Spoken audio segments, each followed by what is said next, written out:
com muita alegria que eu tenho o privilégio de vir aqui e poder retornar à casa onde eu cresci e aprendi muito daquilo que hoje eu tenho a oportunidade de colocar em prática. Sem dúvida alguma, grande parte dos conceitos de liderança, aquilo que eu exerço, vieram dos aprendizados que eu tive aqui nessa casa. E poder retornar a ela sempre e ter o privilégio de poder falar a homens, que são os agentes certamente de inspiração, de transformação da nossa sociedade, é ainda uma alegria maior. E, bom, o meu histórico profissional, ele foi todo ele desenvolvido até hoje no segmento da área de tecnologia. Eu comecei uma empresa logo no ano da grande decisão masculina, que é aos 24 anos, Então, aos 24 anos, eu tomei a decisão, casei e abri a empresa. Então, foi assim, o ano realmente da grande decisão, E comecei uma empresa de tecnologia. E essa empresa de tecnologia, no final do ano passado, em 14 de dezembro, ela rendeu outras empresas. Então, ao todo, o grupo nós temos uma holding de tecnologia de empresas em vários segmentos. Tecnologia é semelhantemente à medicina, você tem pneumologia, neurologia, cardiologia. Então, a tecnologia também tem seus vários prismas de atuação. E a gente tinha 6 empresas e no final do ano passado a gente vendeu 3 delas para o Grupo Magazine Luiza, que hoje é um dos varejistas de maior ascendência, recorde de valorização de ações na Bolsa. O valor total cash da companhia, ele já bateu mais de 33 bilhões de reais. Isso para um varejista no Brasil é inédito. A gente tem companhias como Itaúsa ou Itaú que valem 10 vezes mais do que isso, 320, 330 bilhões de reais, mas para um varejista no Brasil, isso representa um valor sem precedentes. E a empresa foi adquirida para que nós pudéssemos, dentro de uma jornada, de uma missão, de um porquê, a gente levar aquilo que a gente tem de know-how para o pequeno e para o médio varejista. Então, o nosso sonho lá é digitalizar o Brasil com todo o know-how. E a gente fez essa venda, a gente permaneceu com outras 3 empresas, a gente segue empreendendo nesses outros negócios nossos e agora seguimos também com o Magazine Luiza nessa jornada.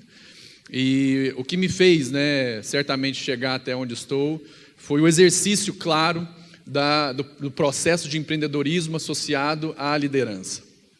E para que nós possamos responder a essa pergunta, e ela é uma pergunta provocativa, porque a gente vive momentos agora de grande velocidade no processo de execução. A gente olha para a China, mesmo em um processo de desaceleração, a China ainda cresce 7,5% ao ano. E essa velocidade de execução, ela está chegando cada vez mais aos países da Latinoamérica. Na Europa, isso já está inundando o processo produtivo e executivo de lá. E essa velocidade está chegando até aqui no Brasil. Então, a Alibaba já fez investimentos, por exemplo, na Stone, através do seu braço financeiro, que é a Ant Financials, ou via Alipay, e eles estão chegando até o Brasil. E os chineses vêm com um modelo de execução sem precedentes. Não existe parâmetro de comparação na velocidade do crescimento chinês com o que nós temos de precedentes até hoje na história. Eu quero dar apenas um exemplo da velocidade chinesa, e isso vai desconcertar talvez o seu eixo de execução. Há uma rede chinesa que abriu 540 lojas, pontos físicos, em apenas 4 meses. 540 pontos físicos de loja em apenas 4 meses. Isso não tem precedentes na história da humanidade. E é a essa velocidade que nós vamos daqui um dia encarar. Então nós precisamos tratar de assuntos importantes a respeito daquilo que de fato desperta nas pessoas o elemento mais importante que faz com que a execução tome velocidade. E isso se dá a partir de um processo de liderança. São os empreendedores que estão prontos a criar os mecanismos e o ambiente, o environment, para que a liderança seja exercida e a conexão com as pessoas aconteça. Então, a minha pergunta provocativa para você, diante de todo esse contexto, seja ele global e que isso está chegando até a nossa porta, é se você e a sua empresa estão preparados para dobrar de tamanho até o final desse ano, ou se nos próximos 3 anos vocês estão prontos para crescer 10 vezes. Essa é a pergunta provocativa. E para responder ela, nós vamos navegar por reflexões que não passam apenas por uma questão de método. Talvez você veio aqui hoje pensando que nós falaríamos a respeito de método, sobre metodologia, sobre como nós podemos de maneira extremamente racional pragmatizar e sistematizar um método que permita você ser eficaz em relação à liderança e à criatividade. Mas o que nós vamos falar aqui hoje talvez seja algo que vai ser disruptivo para você no seu pensamento de como conduzir uma empresa. E eu queria começar dizendo algo importantíssimo que está estampado na minha camiseta. Que para que nós possamos entender o que é liderança, nós precisamos amar as pessoas. Então eu queria dizer para você, o que está estampado aqui, que eu amo vocês. E eu queria te convidar a esse exercício, mesmo você não conhecendo a pessoa que está do seu lado, a declaração desta frase vai desencadear no seu cérebro, na sua mente, aquilo que são as interconexões do seu lado límbico, emocional, com o seu lado racional, tangível. A gente às vezes trabalha muito forte o lado límbico da paixão, hoje trabalha as metodologias e o pragmatismo do nosso racional, mas a gente raramente converge a potência do nosso cérebro no que diz respeito ao seu lado esquerdo e direito, na conversão disso em uma expressão que se chama amor. O amor é a plenitude de tudo aquilo que é a nossa capacidade, a convergência da plenitude das faculdades de um homem na sua convicção e nos seus sentimentos. É o tangível e o intangível encontrando um fluxo único e a gente tem a oportunidade de canalizá-lo. A isso nós damos o nome de amor. As grandes revoluções que aconteceram, e você pode pegar autores como o livro, né, que trata a respeito de como é que a gente pode realmente enriquecer. Napoleão Hill, anota esse nome, esse autor, né, quem pensa enriquece. E num livro que fala quem pensa enriquece, a força mais poderosa que ele relata lá para que nós possamos atuar de maneira eficaz no mundo é o amor. Ele fala que o amor de um homem por uma mulher, e ele cita homens que fizeram feitos maravilhosos na história, é capaz de transformar uma sociedade. Porque ele tem contato com esse elemento sublime da inteligência humana, que se chama amor. O amor é tão forte que um dia tentaram definir aquilo que era o aspecto intangível de Deus. E disseram no Evangelho que Deus é amor.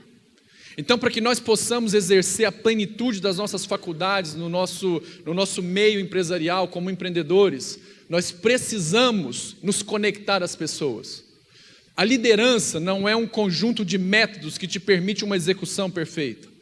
A liderança é a plenitude das faculdades emocionais e racionais de um empreendedor, que o permite amar as pessoas e se conectar a elas. A única forma de acelerarmos uma empresa, de acelerarmos um negócio, é nós nos conectarmos plenamente às pessoas que estão conosco. E para que nós façamos isso, nós precisamos amá-las. Então eu queria te convidar a começar o exercício dessa plenitude que se chama amor, e a dizer para a pessoa que está do seu lado assim: eu amo você.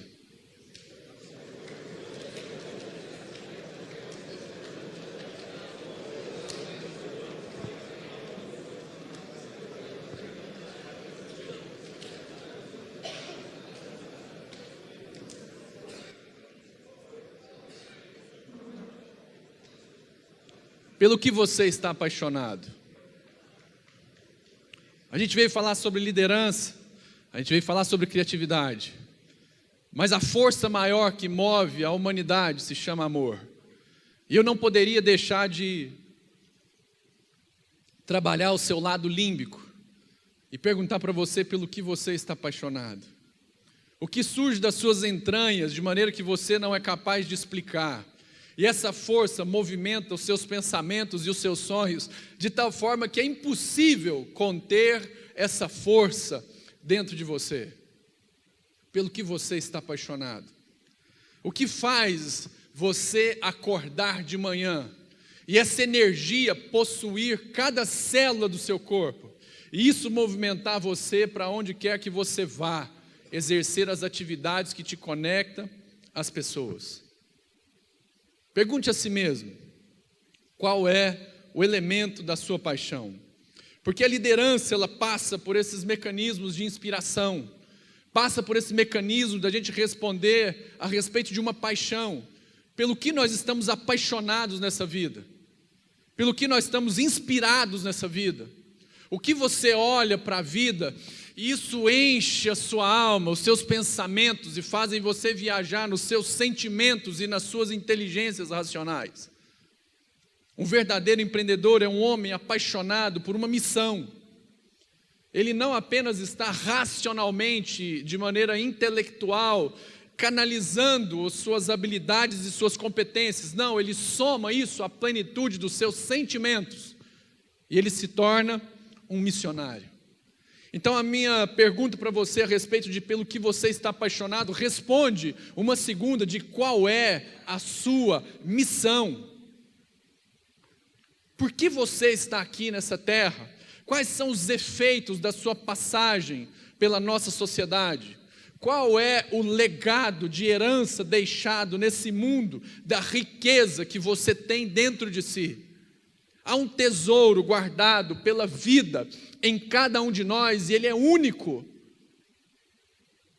E qual é a herança que nós temos deixado? A leitura da nossa história traduz o tesouro guardado em cada um de nós. Essa paixão, ela está evidente. Ou nós temos sido movidos apenas pelas nossas necessidades, pela nossa ganância, pelas nossas carências, por aquilo que é o nosso desejo de provar algum tipo de valor, que seja financeiro ou patrimonial. Isso apenas exclui e afasta as pessoas, porque a ganância certamente é o que nos desconecta delas. A ganância nos faz querer extrair do outro aquilo que é o tesouro guardado nela, não para que nós possamos criar uma história de impacto na terra, mas para que nós possamos corresponder a um medo de podermos ou ficar sozinhos ou não termos o suprimento necessário para viver. Então nós precisamos de uma inspiração, nós precisamos de uma causa. Os nossos empreendimentos hoje estão vazios de uma missão, de uma causa, estão vazios de amor. As declarações de missão de empresas perderam o seu significado. A visão, missão e valores das empresas não significam mais nada para as pessoas, de tal forma que hoje isso se tornou ponto de passagem e de paisagem dentro das empresas, porque elas não traduzem mais uma paixão. Missão de uma empresa deveria ser a tradução em palavras daquilo que é o efeito da paixão de um empreendedor que influencia aqueles que agora aliançaram com ele em cima de um propósito. Isso deveria ser a missão de uma empresa. Homens, mulheres que se aliançaram e que sabem exatamente aquilo que é o seu propósito de valor a ser entregue para a sociedade. Mas porque fomos nos tornando gananciosos, o foco foi apenas se deslocando para o lucro, para a rentabilidade e para o dinheiro. Nós perdemos a referência de sermos missionários, de impactarmos o mundo, do grande tesouro que nós temos, do valor aportado em nós. E uma vez trabalhando toda essa dinâmica das relações, aportando esse valor no mundo, o dinheiro, o recurso, isso vir como consequência de uma missão bem desempenhada. Então a gente focou só no lucro. Então a minha pergunta para você, empreendedor, que deseja hoje conhecer um pouco mais sobre liderança é: qual é a sua missão? O que torna você um homem apaixonado todos os dias de manhã quando você se levanta? E para que nós possamos, eu queria fazer referência a um outro autor chamado Simon Sinek. Não sei se você já ouviu falar sobre ele, ele fala sobre o Golden Circle. E esse Golden Circle, ele traz 3 elementos importantíssimos. Ele fala que você deve começar com um porquê, um propósito. Então aquele lá é o Golden Circle. Why, how e what. Qual é a causa, qual é o porquê, qual é a essência, qual é o propósito, quais são as motivações que fazem com que você empreenda, com que você trabalhe. E quando eu falo de empreendedor, eu não estou falando apenas do empresário. Porque o empresário é um dos aspectos do empreendedor, mas nós podemos ter políticos que são empreendedores, nós podemos ter colaboradores que são empreendedores, nós temos talvez a maior de todas as empreendedoras que tem sido desprezada, que é a edificadora do lar, a maternidade, mas isso é tema de uma outra reflexão, de uma outra palestra.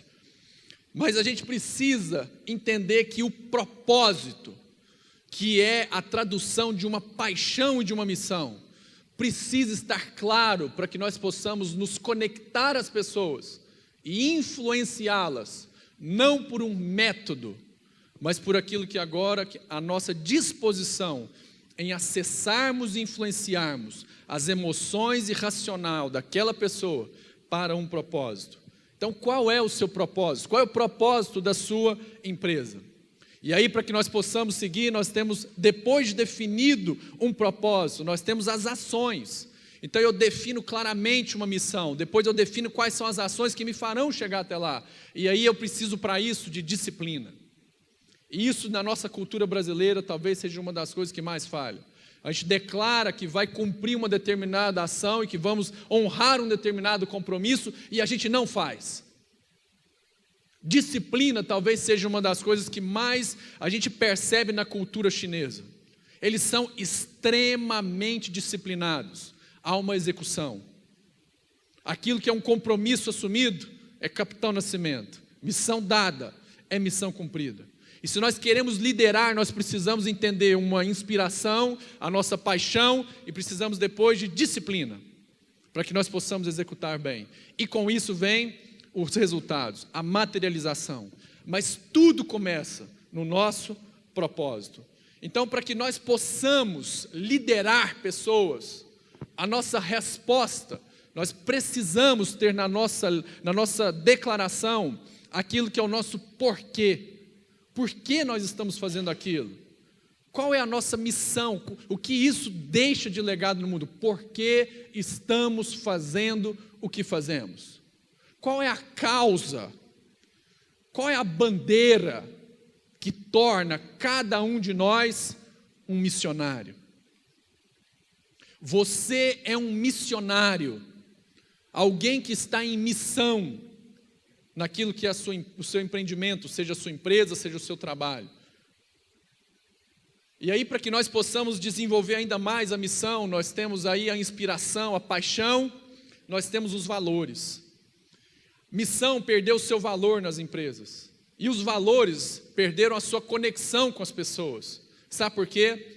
Porque os valores viraram declarações de expressões éticas, mas não de declarações da nossa história, do nosso aprendizado. Então aquilo que são os valores, que a nossa missão aporta na relação com as pessoas, deveriam traduzir os nossos aprendizados. Aquilo que é uma história contada, na qual eu aprendi a importância de um valor. Então aquele quadro de valores numa empresa deveria contar uma história, de uma jornada da minha vida pregressa em que eu aprendi algo, e aquilo significa para mim em uma relação com alguém que agora juntos estamos em missão. Então quando eu coloco um valor a respeito de simplicidade, eu deveria contar uma história de um dia que estava passeando com meu avô, e nesse passeio com meu avô, ele me ensinou a respeito de simplicidade. Em uma situação em que nós estávamos vivendo naquele contexto, e a simplicidade fez sentido para mim naquela relação. Então, no meu modo missão, um valor que eu carrego, é algo que eu aprendi na minha história. Então não são confissões éticas daquilo que são ideais, não, são a tradução do meu aprendizado segundo a minha história. E isso mais uma vez me conecta à minha missão e às pessoas. Quais são os seus valores? O que temos de aprendizado na nossa história? Porque são eles que serão aportados naquilo que é nosso empreendimento e a nossa forma de trabalhar com as pessoas. Então eu tenho as pessoas, um quem, e eu tenho nos valores o meio, as vias, a conexão, que me fazem aportar nela aquilo que são os elementos necessários de um como. o comportamental. Então eu tenho um aspiracional, eu tenho uma missão, e eu tenho também agora como eu desempenho essa missão, que vem através dos valores. E aí, para que nós possamos seguir, esse comportamental me leva de um aspiracional a um como comportamental, aquilo que é o que eu vou executar. Mas isso vem de uma missão, isso vem de algo muito maior, que é intangível e que é absoluto, que se chama amor. O amor transcende, ele se materializa nos meus valores, na minha história. E então agora ele me leva a me comportar e a agir em relação à sociedade e às pessoas. E aí esse slide próximo é extremamente desafiador para nós, porque ele mostra o quanto nós temos oportunidades olhando apenas para dentro de casa. Muitos empresários estão preocupados com a concorrência. Você sabia que o seu maior concorrente não é o cara que está na sua next door, que está ao seu lado? O seu maior concorrente é a sua própria ineficiência em função da nossa incapacidade de liderança. Pesquisas mostram que apenas 13% dos colaboradores de uma empresa estão efetivamente engajados com a sua missão.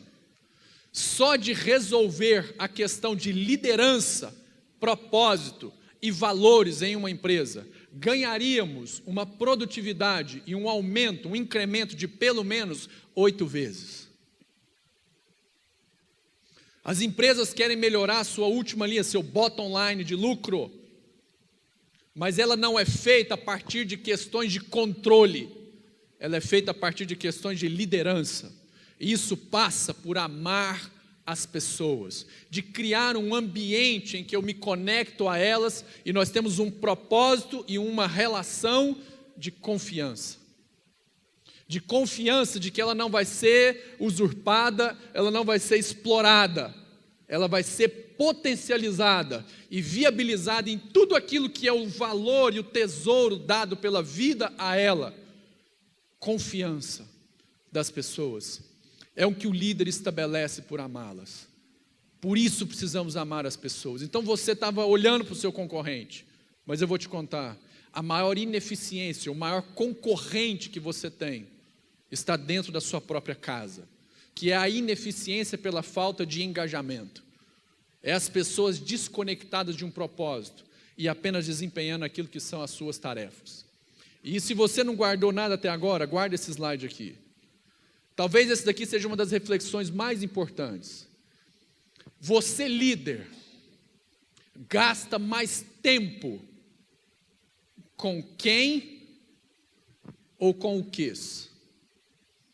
Porque a gente fica buscando a eficiência apenas da execução nas tarefas. Então nós queremos mecanismos de controle, nós queremos mecanismos de aferição, de produtividade das tarefas. E a gente investe muito tempo nosso na gestão, que nem pode ser chamada de gestão, mas é do controle dos o quês. Mas um líder foca, investe grande parte do seu tempo nos quens. Então, no final do seu dia, quando você apura as horas líquidas de trabalho, e você vai fazer um balanço de investimento de tempo, você apura, e você pode constatar que gastou mais tempo com pessoas, com quens, ou olhando para os o quês, tarefas. Porque para que nós possamos engajar pessoas e nos tornarmos cada vez mais eficientes e eficazes nas nossas execuções, nós precisamos trabalhar pessoas. Para liderar e despertar criatividade, nós precisamos engajá-las em um ambiente de confiança, a partir da materialização dos nossos valores, que vem de uma inspiração que é por amá-las e por querer deixar um legado de aporte de valor nessa terra. Você gasta mais tempo com quens ou com o quês? E para que nós possamos gastar mais tempo com quens, nós temos que trabalhar com elas propósito, valores, a relação e um ambiente de segurança. Uma vez que nós temos trabalhado com os quens, o passo seguinte é trabalhar o como, o comportamental. É conversar com elas, é estar próximo, é influenciá-las. Então nós vamos trabalhar o engajamento, a confiança e um ambiente de colaboração. E no ambiente de colaboração, a gente acha que o líder é aquele que quer estar sempre certo. Não. Um líder querer sempre estar sempre certo é só a demonstração da sua carência e da sua falta de consciência do valor que a coletividade gera. O mesmo autor, Napoleão Hill, ele fala que a mente mestra, que a mente da coletividade é o que gera a criatividade que transforma o mundo. Então talvez o fato de não ouvirmos as pessoas é que tem deixado as nossas empresas reduzidas ao tamanho dos indivíduos que as controlam, mas que não as lideram. E por último nós temos os nossos o quês, que são as metas, os indicadores, o custo e o desempenho. Mas tudo isso está ligado a uma causa. E eu volto a te perguntar, ao final do seu dia, você gasta mais tempo com quens ou com o quês? Talvez a sua empresa não tenha crescido, o seu negócio não tenha desenvolvido, porque você gasta mais tempo controlando tarefas, sendo um tarefeiro e não um missionário. Você é um tarefeiro ou um missionário? As pessoas sabem que você as controla ou você as está gerindo? Essa é a grande diferença de uma velocidade como a chinesa, de uma execução lastreada em um propósito. A China tinha um propósito, ser a principal economia do mundo novamente, e certamente em 2025, 2026 ultrapassarão os Estados Unidos. Essa era a grande meta. Eles tiraram nessa jornada 750, eu vou repetir o número, 750 milhões de pessoas da miséria. De tal forma que isso produziu uma classe média de 200 milhões de pessoas. Sabe a classe média chinesa? Ela é do tamanho da população do Brasil. Porque um homem amou o seu povo. Um homem amou o seu povo. E para que nós possamos encerrar, eu queria deixar alguns exemplos aqui do que a gente pratica. Hoje eu gasto e invisto muito mais tempo com pessoas do que com tarefas. Eu viabilizo o propósito, a missão em cada uma delas e trabalho comportamental. E aí eu mostro ali alguns exemplos. Então nós temos lá o café com o presidente, o almoço com o presidente. Só no WhatsApp eu tenho mais de 10 grupos de engajamento. Eu descobri um talento fantástico que eu tenho. Eu sou top em WhatsApp. Pensa um cara bom de WhatsApp. Gente, eu posso dar outra palestra aqui só de WhatsApp para vocês. Eu sou top. Eu sou muito bom de WhatsApp. Eu ainda não conheci um cara bom igual eu. Então eu tenho mais de 10 grupos só lá da empresa. Só lá da empresa. Esse ano eu estava meio desconfortável, porque a gente ainda não tinha criado um grupo. Todo café com o presidente, normalmente a gente cria uma causa.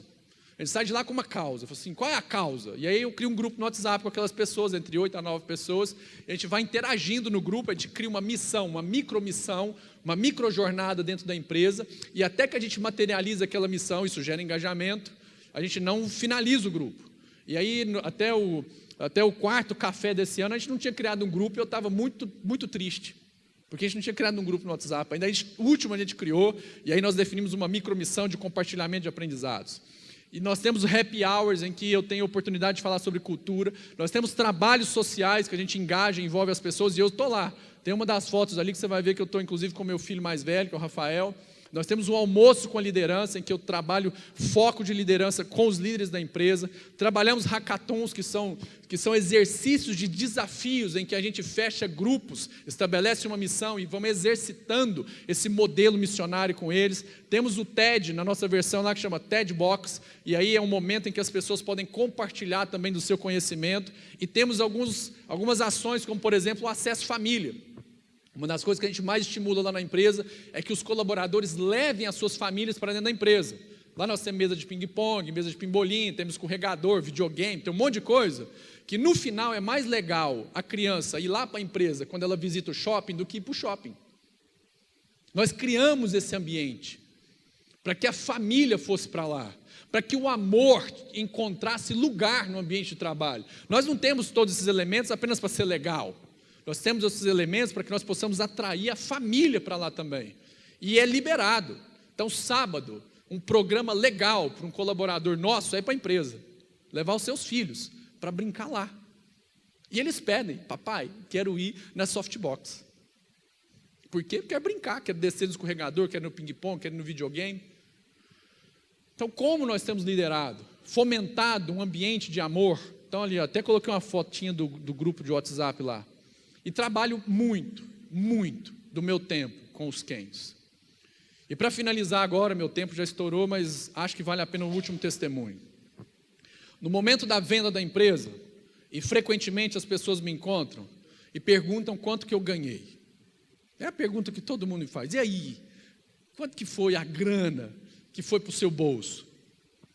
E você sabe que eu fico achando bom dessa pergunta? Eu acho bom. Porque é o jeito que eu tenho de tocar nesse assunto. Eu não acho ruim não fico constrangido de jeito nenhum. Mas o que eu realmente respondo e gosto de tocar no assunto não é o quanto eu pus no bolso. É o quanto eu pus no bolso dos meus colaboradores. Essa pergunta as pessoas normalmente não fazem, mas é a que eu gosto de responder.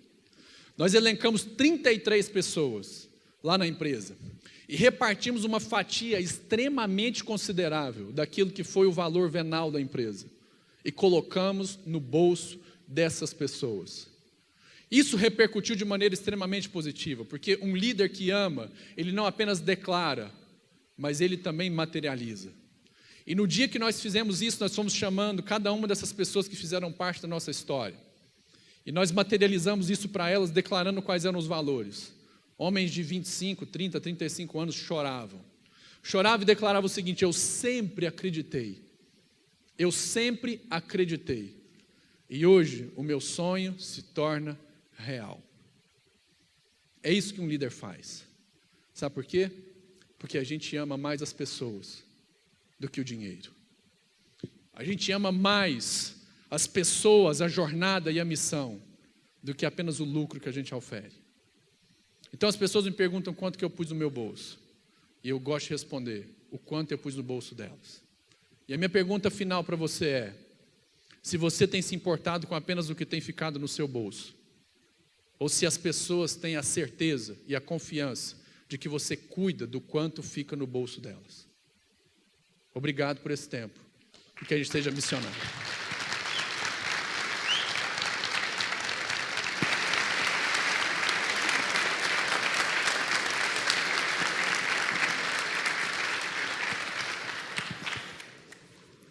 Canequinha para você, do Café com Amigos, né? Fica aí. Deus abençoe. Viu? Alguém gostaria de fazer uma ou duas perguntas para o Ricardo? De forma bem rápida. Quanto que... Porque falou e não falou nada, né? Põe no bolso dos outros, né? Alguém? Leva ali para a gente. Pode ficar aqui. Ô Ricardo, eu conversei com você mais cedo. Aos 5 anos eu tenho um sonho de fazer esse amor de uns ajudar os outros.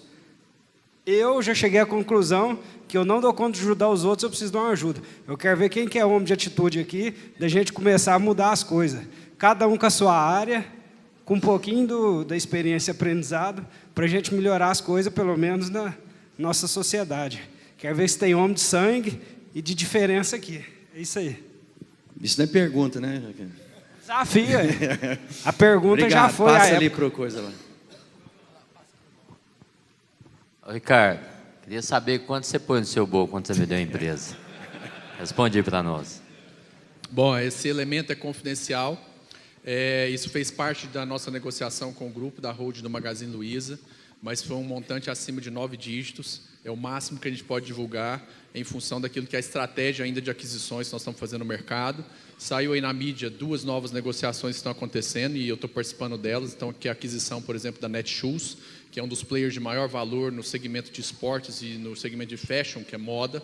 E a gente mantém em sigilo os valores de negociação para que isso não afete o pricing dos estoques dessas companhias que são listadas em bolsa.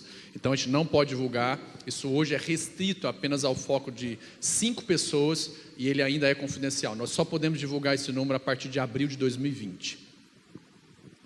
Valeu, aqui. Bom dia, Ricardo. Eu trabalho no segmento há 10 anos, que é um segmento, digamos que, para crescer 10 vezes, é um segmento muito tradicional. Por exemplo, eu tenho você, por exemplo, não troca de contador frequentemente. E ninguém aqui troca, porque é uma atividade, às vezes, até de relação, né? De confiança e tudo. Então eu vejo que o crescimento exponencial, um crescimento rápido, ele está muito ligado às empresas de tecnologia. Eu acompanho um pouco a sua história. Eu fui funcionário da Stankia antes de fundar a Minas. E naquelas revistas lá, eu lembro quando você ganhou o primeiro prêmio do aplicativo. Então não é todo segmento que a gente consegue ter esse crescimento tão exponencial. Por mais que a gente debruça, por mais que eu me esforce, por mais que você busca metas, lideranças, a não ser através da tecnologia. No meu segmento, hoje eu tenho um grande concorrente, né, a nível nacional, que você conhece, que eu contabilizei. Mas ele vem com uma proposta totalmente diferente. Ele pega um segmento de mercado que o cara não precisa nem olhar para o contador. Então, como eu, no meu segmento tão travado, tão tradicional, eu posso almejar esse crescimento, porque eu tenho 10 anos de empresa, em 10 anos eu posso falar que eu cresci 3 vezes.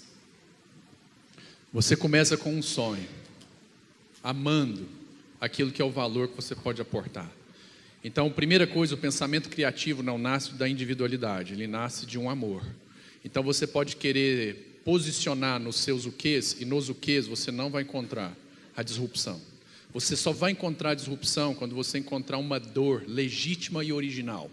Então, o que a Contabilizei, que é o que você citou, encontrou, foi uma dor legítima e original. Original porque ainda não havia sido explorada. E ele amou a causa de dor dessas pessoas. Então você precisa encontrar naquilo que é a sensibilidade que só o amor pode trazer a um homem ou uma mulher.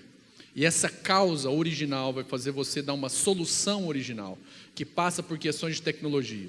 É impossível hoje você não pensar tecnologicamente. Então, se a gente ainda não se capacitou em questões de tecnologia, fica um segundo desafio para todos nós. Para que nós possamos implementar a revolução que está acontecendo agora na China, é uma revolução digital. Nós tivemos a revolução industrial, a China ficou de fora, teve um apagão durante 35 anos e ela entrou agora como dianteira da revolução próxima, que se chama revolução digital. E ela está à frente, pelo menos de 2 a 3 anos, dos maiores players do mercado, que era até então Estados Unidos e Japão. Então a revolução que vem é digital. Ou a gente aprende sobre tecnologia, ou ainda ficaremos na idade da revolução industrial. Então ela é necessária. E ame uma causa. E aí você estabelece uma equipe, um time e uma mente mestra, para que juntos vocês possam responder a essa causa. E então você vai encontrar aquilo que seja um crescimento exponencial. Obrigado, Ricardo. Deus, mais uma ali, cadê? Pode falar. Vai levar lá.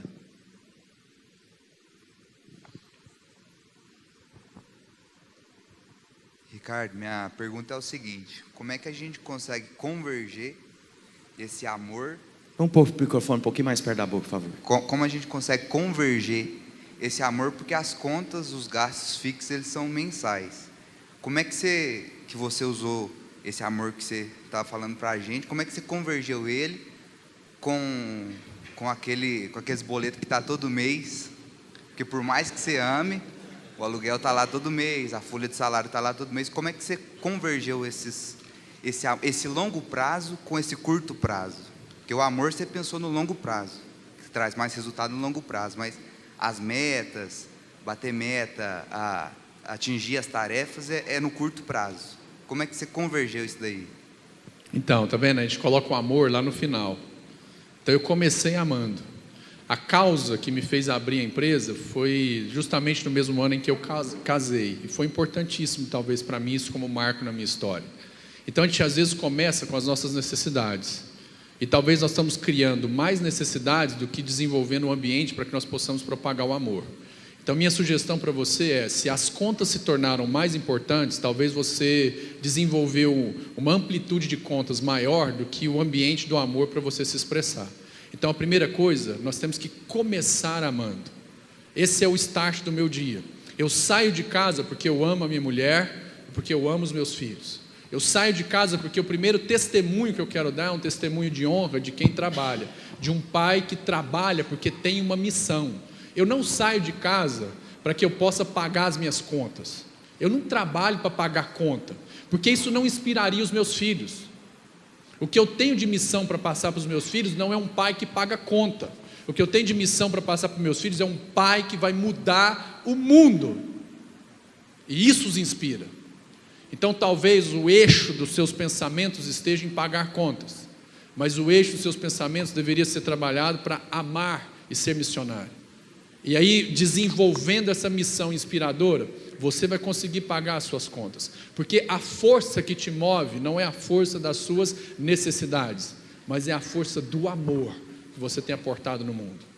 É claro que você vai ter as urgências, então você precisa administrar as suas urgências, mas não saia de casa para pagar conta. Essa talvez seja a missão mais medíocre e mais triste que nós possamos desempenhar na nossa vida profissional. Saia de casa para mudar o mundo, saia de casa para inspirar as pessoas, e você certamente vai trazer nesse aporte dessa dimensão de amor algo muito maior do que apenas dinheiro para poder pagar a conta. Ô Galvão, Obrigado. só que rapidez, aqui ó, Léo, aqui ó. Ricardo, fala do seu investimento social na parceria com a Total lá no Shopping Park. Vai. Bom, uma das coisas que a gente mais tem trabalhado, a gente tem uma metodologia que a gente implementou lá na empresa, e uma dos prismas dela, que é Hunting, Farm e Building, é a gente desenvolver, a gente parir gente. Então a gente entendeu o nosso aspecto da sustentabilidade econômica empresarial. E aí a gente entendeu, dentro desse aspecto de desenvolver uma missão e de impactar o Brasil, que nós temos um grande déficit. Nós temos um déficit técnico de mão de obra. E isso começa na formação de base das nossas crianças, em que a gente pega o STEM, que é Science, Mathematics, Ciência, Matemática, Tecnologia e Engenharia. E a gente percebe que a formação das crianças nessas disciplinas que são bases tecnológicas é muito baixa. Então, para que nós possamos, no médio e longo prazo, ter sustentabilidade empresarial e econômica, nós precisamos atuar na base da educação das nossas crianças. E aí, em função disso, com uma perspectiva empresarial, ninguém está fazendo filantropia. Isso não é filantropia, isso é consciência empresarial. Então a gente volta naquilo que é o nascimento das competências e da inteligência prática, então do lado racional, e atua. E aí nós temos um movimento hoje feito com o Instituto Total, que é um instituto lá de Goiânia, que faz parte, né, do nosso ecossistema aqui de homens que amam o nosso planeta e as pessoas, e a gente atua no Shopping Park hoje, com 1.400 crianças, atuando juntamente com os professores para que nós possamos melhorar a prática de ensino e a assimilação delas de conteúdo. E isso agora tem sido estendido. Então, parte daqueles projetos sociais que a gente tem é quando a gente melhora a capacidade cognitiva dessas crianças e conecta a elas matérias de tecnologia, como, por exemplo, gamificação, algoritmos, lógica de programação, produção de conteúdos multimídia utilizando mídias digitais, e aí nós vamos aportando mais valores em crianças que têm de 8 até pelo menos aí 14 anos, quando elas entram num ciclo de menor aprendiz. Então isso é amar o mundo. A Softbox e a holding nossa põe dinheiro do nosso caixa investindo nisso, mas isso não é filantropia, isso é investimento. Isso é alguém que tem consciência de que lá na frente nós não teremos mão de obra para acelerar a execução no Brasil. E nós precisamos mudar essa sociedade. Isso já se propagou para a Franca, então a dona Luísa viu o trabalho que nós estamos fazendo aqui, estive lá essa semana também fiz reunião com o Sebrae, e esse projeto começou a se propagar. Nós vamos agora ampliar isso para que nós possamos ter cursos de pós-graduação para professores, o Sebrae quer entrar com material extremamente didático para poder capacitar empreendedores, e esse ciclo virtuoso basta com que a gente comece. Empresas como Sankia, aqui em Uberlândia, também estão envolvidas nisso, Super Geeks estão envolvidas nisso, mas isso é uma consciência social, empresarial, sustentável. E eu gostaria de inspirar vocês, com que vocês investissem também na formação de pessoas. São 1.400 crianças impactadas. Pra você ter uma ideia, isso é tão forte que uma criança virou para mim lá na empresa e falou assim: mas tio, porque elas vão lá na empresa, a gente leva elas lá. Tio, eu posso mesmo trabalhar numa empresa como essa? O grau de reclusão dessas crianças é tão grande que ela não se vê em uma realidade diferente do traficante e da prostituta. Então nós vamos ter menos traficantes e menos prostitutas se nós homens investirmos na formação das nossas crianças e disruptar, né? A gente provocar uma ruptura nelas, de tal forma que elas podem sonhar em trabalhar em empresas de tecnologia, como aqui a gente tem a oportunidade de acolhê-las lá. Beleza? Obrigado a todos, Léo. Obrigado.